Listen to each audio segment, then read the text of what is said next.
నమస్కారం. 'మేఘన' పార్ట్ 13 రచించిన వారు మీనా కుమారి గారు. మేఘన పూర్తిగా ప్రేమలో పడిపోయింది. అందువల్లే ఆమెకి ఏ విషయం సరిగ్గా అవగాహన కావడం లేదు. చూడండి మేఘన, ఆమెకి గ్యాస్ వల్ల కలిగే తిప్పలవి మీరేమనుకుంటున్నారు? అన్నాడు విశ్వానంద. ఆమెకి ప్రెగ్నెన్సీ ఏమోనని డౌట్ అనిపించి అంటూ ఆపిన మేఘన వైపు చూసి పకపకా నవ్వాడు విశ్వానంద.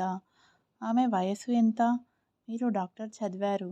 కొంచెం బ్రెయిన్ ఉపయోగించండి. వాంతులు అనేది ఎవరికైనా వస్తాయి అంటూ గట్టిగా చెప్పాడు విశ్వానంద. ఛ! తన ఆలోచన ఏంటి? అసలు కాస్త కూడా అవగాహన లేకుండా ప్రవర్తించింది. లేదు, ఈ విశ్వానంద ఎదురు ఉంటే నేనేమీ చేయలేకపోతున్నాను. నేను చెప్పేస్తాను ప్రేమిస్తున్నానని. ఏం చెప్తారో చూద్దాం అనుకుంది మేఘన. సార్ మీతో మాట్లాడాలి అంది మేఘన. ఇంతలో పేషెంట్ లోపలికి వచ్చాడు. నేను కాసేపు బయట వర్క్ చూసుకుంటాను. నా మైండ్ కాన్సంట్రేషన్ చేయలేకపోతున్నాను అని చెప్పి బయటకు వెళ్ళింది మేఘన. బయట కూర్చొని వచ్చే పిల్లల బరువు అది చూసి వారికి వ్యాక్సిన్ గురించి అవగాహనగా చెబుతుంది మేఘన. విశ్వానంద చూపులు కూడా ఒకసారి మేఘన వైపు వాలుతున్నాయి. నా మనసులో మేఘన స్థిర నివాసం ఏర్పాటు చేసుకుంది. అర్థమవుతుంది అనుకున్నాడు విశ్వానంద. పేషెంట్ను చూసి బయటకు పంపాడు విశ్వానంద. అలా వారిద్దరూ ఒకరిని విడిచి ఒకరు ఉండలేని పరిస్థితికి వచ్చేశారు. బయట పార్కులో కలుసుకోవాలని అనుకున్నారు ఆ రోజు. విశ్వానంద తనకు తానే ముందుగా ఐ లవ్ యూ అని చెప్పాడు. మేఘన సిగ్గుతో ఐ లవ్ యూ టూ అని చెప్పింది. అంతే, ఎంతో ఆనందం వారి మధ్య చోటు చేసుకుంది. మేఘన, మన పెళ్ళికి మీ పెద్దవాళ్ళు ఇష్టపడతారా అని అడిగాడు విశ్వానంద. అసలు మా నాన్నగారి గురించి తెలిస్తే మీరు అలా అనరు అని తండ్రి గురించి వివరంగా చెప్పింది మేఘన. ఓకే అంటూ ఇక ఏ సమస్యలు లేవు అని నిర్ధారణ చేసుకున్నాక తండ్రికి తన ప్రేమ విషయం చెప్పి పెళ్లి సంగతి మాట్లాడమని చెప్పాడు విశ్వానంద. అలా ఇరు కుటుంబాలు కలిసి నిశ్చితార్థ వేడుకలు జరుపుకున్నారు. అన్నీ సింపుల్గా జరగాలి అంటున్నాడు విశ్వానంద. పెళ్లి ముహూర్తం కూడా త్వరగానే పెట్టేసుకున్నారు. హాస్పిటల్కి బాధ్యతగా వెళ్ళి ఇద్దరూ చూసుకుంటున్నారు. ఒక గంట మాత్రం వారిద్దరూ వారి ప్రేమలోకంలో విహరించి వస్తూ ఉంటారు. ఒకరికొకరు తినిపించుకుంటూ ఆనందంగా ఉంటారు. విశ్వానంద లాంటి భర్త తనకు దొరకడం 1000 జన్మల సుకృతం అని మురిసిపోతూ ఉంటుంది మేఘన. మేఘన లాంటి మంచి అందమైన అమ్మాయి, పైగా తనలాగే మంచి డాక్టర్ కావాలి అనుకునే అమ్మాయి తన భార్యగా రావడం తన అదృష్టం అనుకుంటున్నాడు విశ్వానంద. వారం రోజుల్లోనే పెళ్లి ముహూర్తం. ముందే చెప్పాడు శివశంకర్ గారికి విశ్వానంద. ఆర్భాటాలు ఏమీ వద్దు, సింపుల్గా ఉండాలి పెళ్లి వేడుకలు అంతే అని చెప్పాడు. శివశంకర్ గారికి వెంకట్ ఆనంద్ గారికి మంచి స్నేహం కుదిరింది. చాలా వరకు వారిద్దరూ మనసు ఒకటే. సారిక మురిసిపోతుంది. కూతురు కోసం డైమండ్ నగలు కొనింది. పట్టుచీర 3 లక్షలు పెట్టి కొన్నారు. అసలు మేఘనకు లేని నగలే లేవు. కళ్ళతో ఆ వైభోగం చూస్తే ఎవరైనా ఆశ్చర్యపోతారు. కూతురు నగలన్నీ ఇతర దేశాల నుండి తెప్పించింది సారిక. అమ్మా, ఇవన్నీ విశ్వానంద గారికి ఇష్టం ఉండవు అంటూ చెప్పింది మేఘన. ఆయనకు సింపుల్గానే ఉండాలి అని కూడా చెప్పింది. మా తృప్తి కోసం పెళ్లి కూతురుగా నువ్వు ఇవి ధరించక తప్పదమ్మా అని చెప్పింది సారిక. ఆలోచనలో పడింది మేఘన. ఆ విషయం విశ్వానందకు చెప్పింది. పెళ్లి వరకు పెద్దవాళ్ళ కోరిక తీర్చాలిగా, అలాగే తర్వాత మాత్రం నాకు ఎంత సింపుల్గా ఉంటే అంత ఇష్టం అని చెప్పాడు విశ్వానంద. అలాగే, నీ ఇష్టమే నా ఇష్టం అండి అని సౌమ్యంగా చెప్పింది మేఘన. విశ్వానంద గురించి, ఆయన అలవాట్ల గురించి ఒక్కొక్కటిగా అన్నీ తెలుసుకుంది మేఘన. వెంకట్ ఆనంద్ గారు కనపడ్డప్పుడల్లా ఆయనకు నమస్కరించి పక్కకు తొలగిపోతుంది. తండ్రిని అడిగి కొడుకు అలవాట్లు అన్నీ తెలుసుకుంటుంది శ్రద్ధగా. చక్కటి కోడలు దొరికిందని మురిసిపోతున్నారు వెంకట్ ఆనంద్ గారు. కొడుకు చెప్పినట్లే పొలాలు అన్నీ అమ్మేసి కొడుకు దగ్గరే ఉండిపోవడానికి వచ్చేశారు వెంకట్ ఆనంద్ గారు. విశ్వానందకి మేఘన చేతి నిండా గాజులు వేసుకుంటే చాలా ఇష్టం. అతని ఇష్టాన్ని తెలుసుకున్న దగ్గర నుంచి అలాగే వేసుకుంటుంది మేఘన.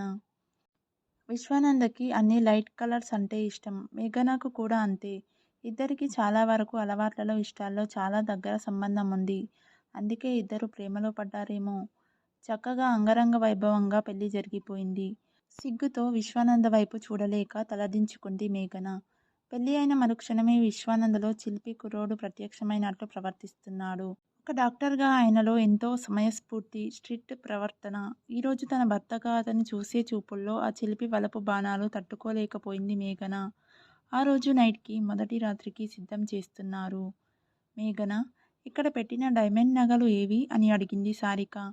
నేను అక్కడే పెట్టానమ్మా, మళ్ళీ తీయలేదు అని చెప్పింది మేఘన. ఆ తర్వాత గుడికి వెళ్ళి వస్తానని బయటకు వెళ్ళింది మేఘన. సాయంత్రం మొదటి రాత్రికి అన్నీ సిద్ధం చేశారు. సారిక ఇల్లంతా వెతికింది. నగలు ఎక్కడా కనిపించలేదు. ఏం జరిగింది? ఈ విషయాన్ని ఇప్పుడు బయట పెడితే చుట్టాలు ఉన్నారు. తప్పుగా ఉంటుంది. ఏమైపోయాయి అనుకుంటూ ఆలోచనలో పడింది సారిక. వెంటనే సర్దుకొని శుభకార్యం చేయాలి. ఇలా ఉండకూడదు అని నిర్ణయించుకుంది. కూతురికి తగ్గ భర్త దొరికాడని సంతోషపడిపోయారు శివశంకర్ గారు, సారిక. అలాగే తమ కొడుకుకు తగ్గ కోడలు దొరికిందని వెంకట్ ఆనంద్ గారు కూడా సంతోషపడ్డారు. పట్టె మంచం పూలతో చక్కగా అలంకరించి ఉంది. ఆర్భాటాలు వద్దనడంతో ఎవరినీ పిలవలేదు ఎక్కువగా సారిక. నగలు ఏమయ్యాయి అన్నాక తనతో మాట్లాడలేదు మేఘన. సరేలే, ఆ విషయం ఇప్పుడు ఎందుకు, ఉదయాన్నే అడగవచ్చు అనుకుంది సారిక. సారిక, ఎన్నాళ్లకు మన జీవితం సార్థకం అయింది. ఇక మన కూతురికి ఏ దిగులు లేదు అన్నాడు శివశంకర్ ఆనందంతో. అన్ని విషయాలు బాగానే ఉన్నాయండి. కానీ అమ్మాయికి ఇతర దేశాల నుండి తెప్పించిన డైమండ్ నగలు మాత్రం కనిపించడం లేదు. ఏమయ్యాయో అంటూ ఆందోళనగా మాట్లాడింది సారిక. అక్కడికి మేఘన ఇవేమీ వద్దు అని కూడా చెప్పింది. విశ్వానంద్ గారికి అసలు ఇలాంటివి ఇష్టం ఉండవట అని చెబుతున్న సారిక కళ్ళల్లో ఏదో దిగులు కనిపించింది. నిజమే, వస్తువులు ఎంత ఖరీదైనవి అన్నది విషయం కానే కాదు. కానీ అవి ఏమయ్యాయి అన్న విషయం మాత్రం ఆలోచించదగ్గదే అనుకున్నారు ఇద్దరు. పేరంటాళ్ళు మేఘనను గదిలోకి పంపించారు. తల వంచుకొని సిగ్గుపడుతున్న మేఘనను, ఎందుకు సిగ్గు మేఘన, ఇష్టపడి పెళ్లి చేసుకున్నాం. మామూలుగా ఉండు, ఎందుకు టెన్షన్ అంటూ దగ్గరకు తీసుకున్నాడు విశ్వానంద. పాలు అక్కడ టేబుల్ మీద పెట్టింది మేఘన. ప్రేమతో దగ్గరకు తీసుకున్నాడు విశ్వానంద్. మేఘన అసలు తలపైకి ఎత్తలేదు. ఏంటి మేఘన, ఏమైనా ఆరోగ్యం బాగోలేదా అన్నాడు విశ్వానంద. చెప్పు, నీకు ఏమైనా కొంచెం ఆరోగ్యం తేడా ఉంటే అన్నాడు విశ్వానంద. చెయ్యి పట్టుకొని పల్స్ చూశాడు. విశ్వానందకి ఏమీ అర్థం కాలేదు.